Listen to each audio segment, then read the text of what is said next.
Giants and Seahawks are the surprises of the season. I think it's about time we start putting a little respect on their name, guys, because, hey, they might be in this for the long haul. Let's go players only here. Are you guys buying the 6-1 Giants as a legitimately good team?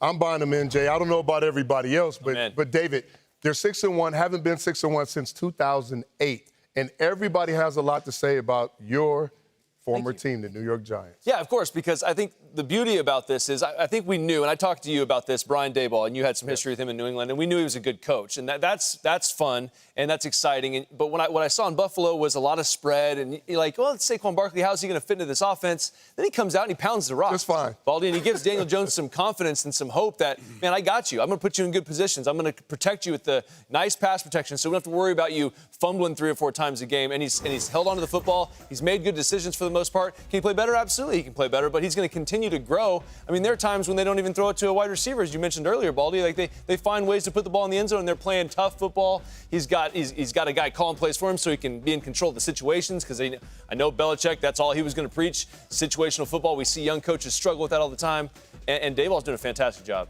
You know, I like the fact that this team fights, right? They've been behind almost 5 weeks, and they've come back in the second half. You talk about Daboll, the creativity, Baldy, of finding different ways to generate offense, regardless of who's out there. Robinson, Slayton, Richie, whoever is out there. Willie, they were down 20-0 to Green Bay. Right. 20-0, they won the game. They shut Green Bay out in the second half.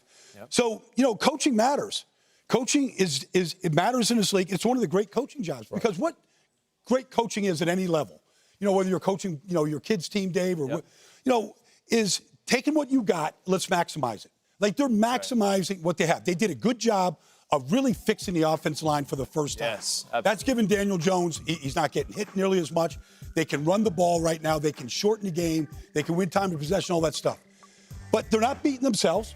That's always the first opponent, is beating yourself. And then he hired a great staff. Bobby Johnson on the offensive line. Mike Kafka calling plays. Wink running the defense. And Wink challenging players on the defense. Challenging Dexter Lawrence. Like, I love it. Like, if you're not in the Pro Bowl, Wink says it's on me. It's my fault because I'm not getting the most out of you. He sees the talent, and you can see the difference in his play right now. And you can see the production because of what the last 3 weeks in the second half, the defense has only given up 5 points. Yeah. So the defense is doing their part, and the offense is finding different ways to win. And to your point about great coaching and having a game plan, the players have to buy in. And it seems like that everybody's buying in, and they're playing as a team versus individualism. No doubt. Right? So now they go and they play the Seattle Seahawks. And a lot of people had a lot to say about Geno Smith, or was it Locke? Or who's going to be the quarterback? Geno, we're looking for a quarterback, right? So, Baldy, now that you look at this Seattle Seahawks team with a lot of draft picks that are impactful players, and the way that they're running their program, are the Seattle Seahawks somebody you should be worried about? Absolutely. Who's leading the division? You should, because all great coaches, and let's put Pete Carroll in that category. Okay. All great coaches have a vision about how to win games. And right now, the team is playing the way Pete wants to win games. He wants to run the ball. He wants to win the line of scrimmage. He's going to take his play-action shots. He's got a tremendous rookie class. You can see how some organizations flip. They did back in 2011 when they drafted Russell Wilson and Bobby Wagner. Maybe this class with Tariq Woolen and Kenneth Walker and Charles Cross and Abe Lucas, like maybe this is going to be that class. It's the new class. They need it. It is. Yeah. And, anytime you get a really productive rookie class, guys know how to play, they know how to present themselves, they're pros. Like, it gives everybody else around them a juice. I love the terminology that you use. You said program, and that's exactly what Pete is running, right? He's got a bunch of young, hungry guys with some speed, and they got speed all over the place.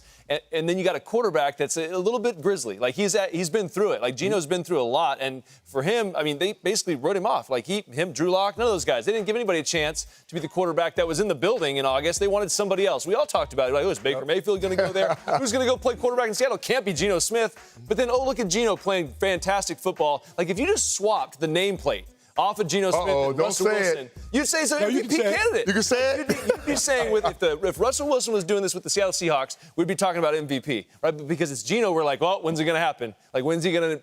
High completion percentage. Right, he's doing a great job. Right. It's not very complicated. They run the football a lot. They play action pass. 3 tight ends. There are 3 tight end-based offense, and all those tight ends can block. They all can catch. Geno's not getting hit a lot, but when he does have to move, He's shown good movement. Yeah. Makes nice throws on the move, outside the X's and O's, too. So it's beautiful. And the other thing we keep forgetting, all the draft picks that they got for Russell Wilson. Yes. So this team is only going to be getting better going forward. You don't have to waste one on a quarterback if you don't want. Like if you don't want, if Geno can finish off, and that's what I want to see. Geno's doing great right now. We're going into Week 8, and I'm rooting for him. I want to see him keep playing at a high level. He's been in this league. He's a seasoned vet. He's doing everything Pete has asked him to do, and sometimes your opportunity comes later down the line. You know, Willie, real quick, I just announced a game right behind us here last week against the Chargers.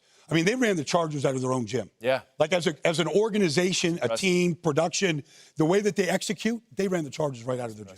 Well, 2 teams everybody didn't think would be doing this well. So we'll see how this plays out. We'll get a close look at Geno Smith in Munich in a couple of weeks, and you at home could be joining me.